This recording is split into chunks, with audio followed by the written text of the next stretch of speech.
하나님 말씀 로마서 5장 15절로 19절 말씀 되겠습니다.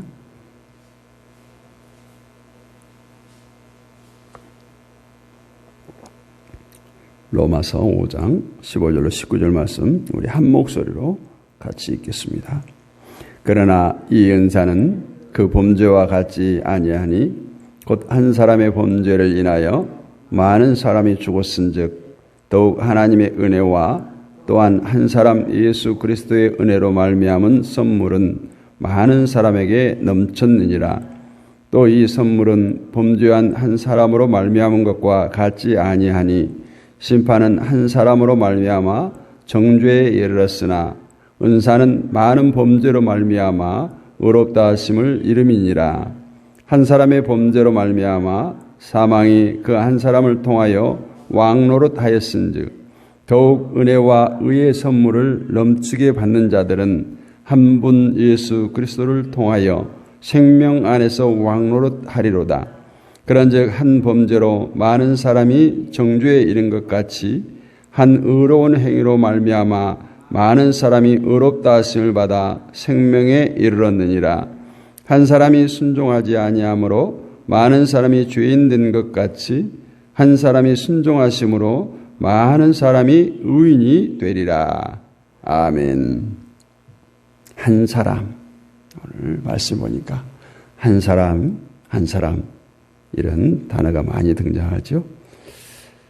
사람들은 예수님의 말씀이 참 귀하다. 하나님의 말씀이 귀한 말씀이라고 생각들을 하지만 왜 그 말씀이 귀한지 모른다면 아무리 귀하다고 떠들어도 그것은 말씀을 믿는 것이 아닙니다. 말씀은 말씀으로서의 가치와 그 존귀함을 알 때 비로소 귀한 말씀으로 우리에게 다가오는 것입니다.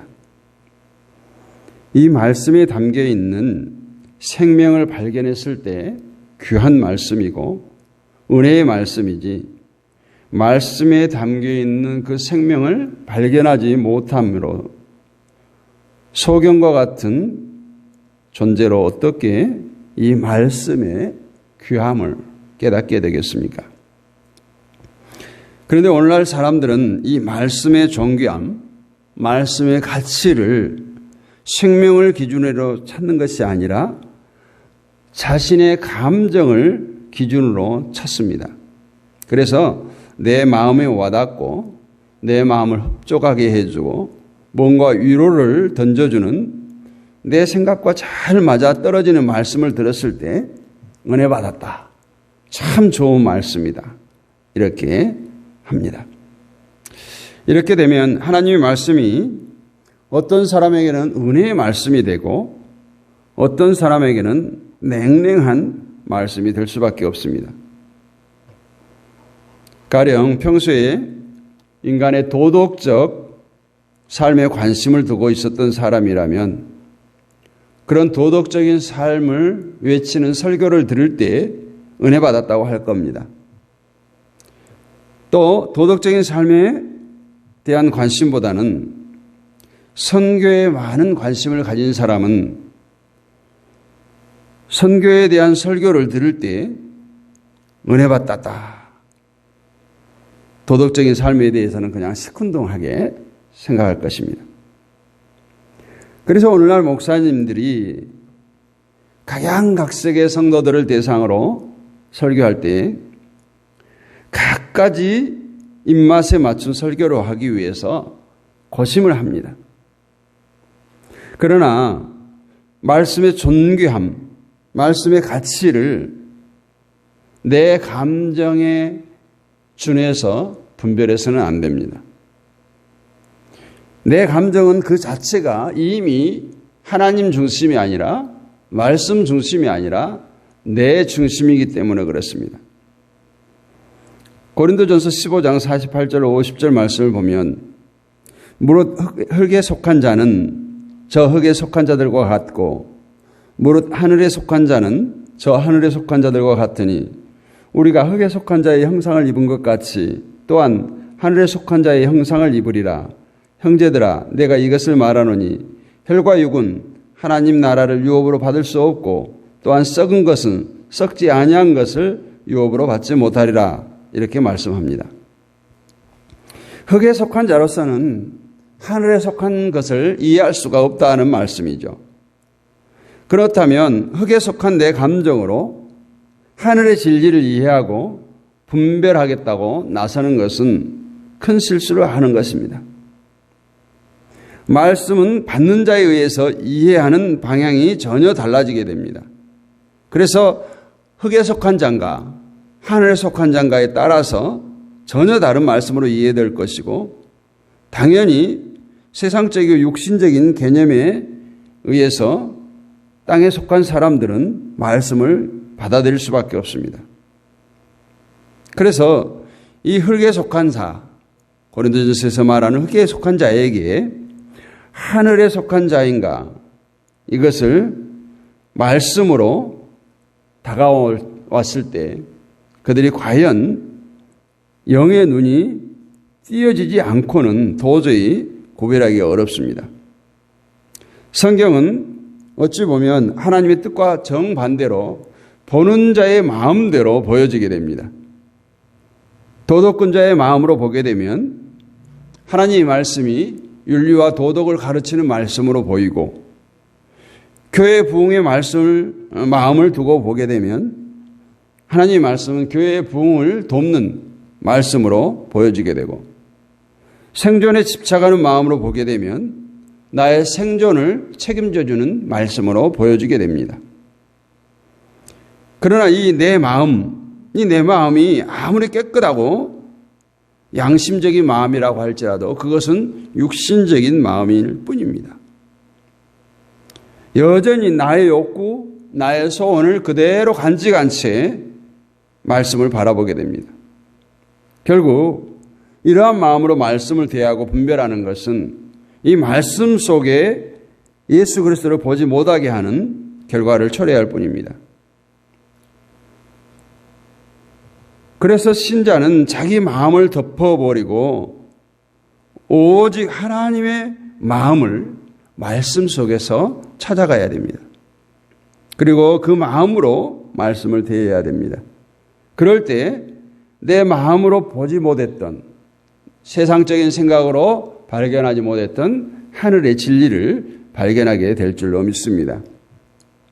오늘 본문을 보면 도저히 인간의 마음으로 볼 수 없는 것들을 볼 수 있다라고 말할 수 있겠습니다. 그것은 한 사람으로 인한 죽음과 한 사람으로 인한 생명이에요.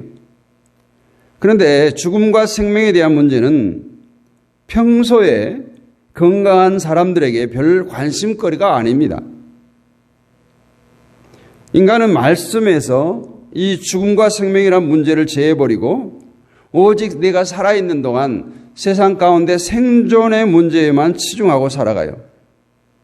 내가 어떻게 죽을 것인가 보다는 어떻게 살아갈 것인가에 모든 관심이 쏠려 있습니다. 이처럼 죽음이란 문제를 전혀 생각지 않고 있기 때문에 내가 바르게 살면 마지막 내 삶도 바른 길로 달려갈 것이다, 이렇게 여기는 것이에요.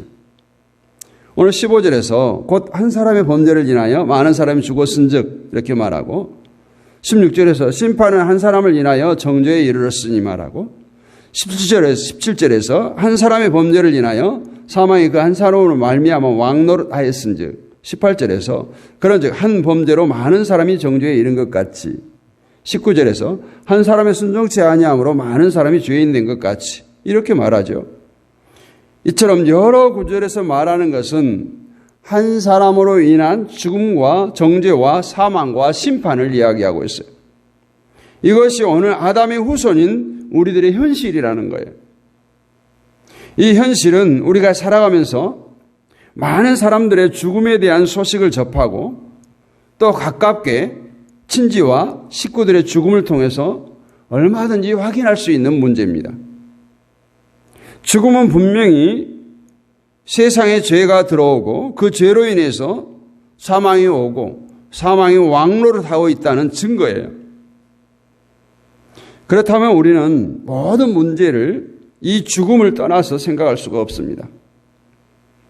때문에 어떻게 살 것인가라는 물음을 던져놓고 그것을 가지고 고민하고 인간의 운명이 어떤 것인가를 모른다는 것은 정말 어리석은 생각들이죠.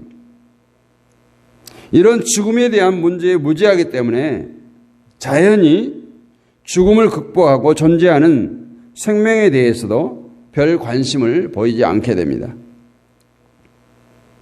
예를 들어서 죽을 병에 걸렸다고 해요.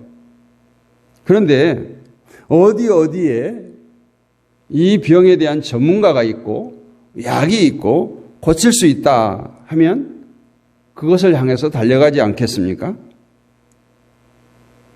그러나 죽을 병에 걸렸으면서도 자기 병에 대해서 모르고 있는 사람은 약에 대해서 관심을 갖지 못합니다. 나와는 별 상관없는 일로 여겨버립니다. 오늘날 사람들이 바로 이런 상태예요. 죄라고 하는 죽음에 붙들려 살아가고 있으면서 자기를 붙들고 있는 그 죄를 바라보지 못한다는 거예요. 그래서 죽을 병에서 살리는 약에 대해서 단지 듣는 것으로 지나쳐버리고 나와 상관없는 것으로 여기고 무엇을 하며 살 것인가에만 열중하고 살아갑니다. 아무리 위대한 일을 했다고 해도 결국 죽는다는 사실을 염두에 두지 않는 채 살아가는 거예요. 오늘 한 사람의 죄로 인하여 많은 사람이 죽었다고 말합니다. 즉, 그 죽음의 이유는 범죄예요. 보통 범죄라 하면 사회적 차원에서 나쁜 일을 생각합니다. 그러나 성경에서 말하는 범죄의 차원은 하나님께서 보시기에 깨끗이 못한 것을 의미합니다. 즉, 하나님이 만드신 본래의 모습이 아닌 것은 모두가 범죄한 것으로 여깁니다. 그래서 인간이 인간을 평가해서는 안 되는 거죠. 인간은 인간의 행동과 인간관계를 보고 선악을 판단하지만 하나님은 인간들의 깨끗함의 여부를 보시고 판단합니다. 때문에 그 누구도 하나님 앞에서 죄인됨을 피할 수가 없어요. 죄를 지었기 때문이 아니라 죄 중에서 떼어났기 때문에 이미 우리는 죄인인 거예요. 이렇게 사망이라는 울타리 속에서 살아가는 인간들이 그 속에서 무슨 착한 일, 좋은 일을 했다고 해서 그 사망이라고 하는 울타리를 벗어날 수가 있겠어요? 전혀 아니에요.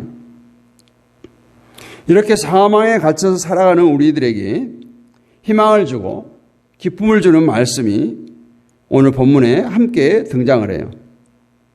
15절에 한 사람 예수 그리스도의 은혜로 말미암은 선물이 많은 사람에게 넘쳤으리라. 17절에 더욱 은혜와 의의 선물을 넘치게 받는 자들이 한 분 예수 그리스도로 말미암아 생명 안에서 왕노릇하리로다. 18절에 의의 한 행동으로 말미암아 많은 사람이 의롭다 하심을 받아 생명에 이르렀느니라. 19절에 한 사람의 순종하심으로 많은 사람이 의인이 되리라 말씀합니다. 매 절에 이렇게 한 사람 아담과 한 사람 예수 그리스도를 대조적으로 보여주고 있습니다. 한 사람으로 인해서 죄가 들어오고 사망이 들어온 세상에 한 사람의 의의 행동으로 말미암아 은혜가 넘치고 생명 안에서 이제 죄의 왕노릇한 것이 아니라 의의 왕노릇을 할 것이라고 말합니다. 결국 이 사망, 죄로 인해서 우리에게 온 사망을 이기는 것은 한 분 예수 그리스도의 의로운 행동이에요.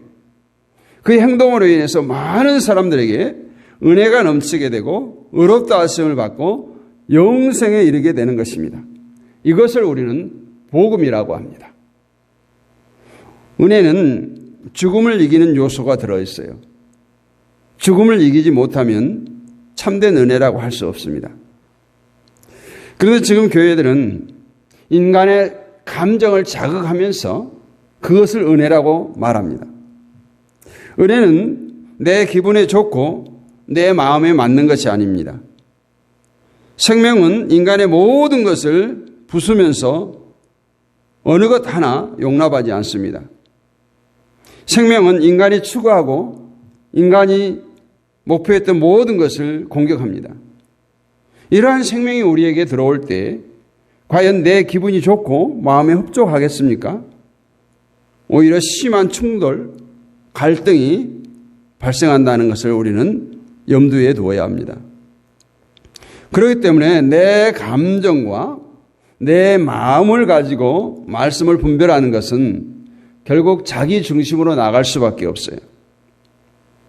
따라서 내 마음과 충돌이 일어난다고 해서 말씀에 대한 부정적인 시각을 가져서는 안 됩니다. 나를 포기해야 돼요. 나를 버려야 되는 거예요. 나를 비워야 되는 것입니다. 분명히 오늘 말씀에서 한 사람으로 인해서 죄가 들어오고 사망이 온 것 같이 한 사람의 의의 행동으로 인해서 은혜가 넘치게 되고 생명이 왕노릇한다고 말씀하고 있습니다. 그렇다면 누가 어떤 사람이 이 말씀을 기쁘게 받아들이겠습니까? 그것은 자기 마음을 보지 않고 자기 중심이 아니라 하나님의 마음을 보고 하나님 중심으로 말씀을 대한 자가 기쁘게 받아들일 수 있을 것입니다. 그리고 자기 죽음을 바라보는 자예요. 이러한 성도가 그리스도의 의의 행동을 의지하게 될 것이고 생명이 왕노릇함으로써 사망에서 이긴 자로 살아가게 되는 것입니다. 예수님의 의로운 행동이 우리에게 은혜의 선물로 넘치게 했던 것만큼 우리는 자신의 행동을 보지 말고 또 자신의 행동에 의의 의미를 두지 말고 오직 예수님 한 분의 의의 행동 때문에 은혜가 넘치게 되었음을 감사하고 그것을 기뻐하는 우리의 본분을 잊지 않는 여러분이 되시기를 주님의 이름으로 축복합니다.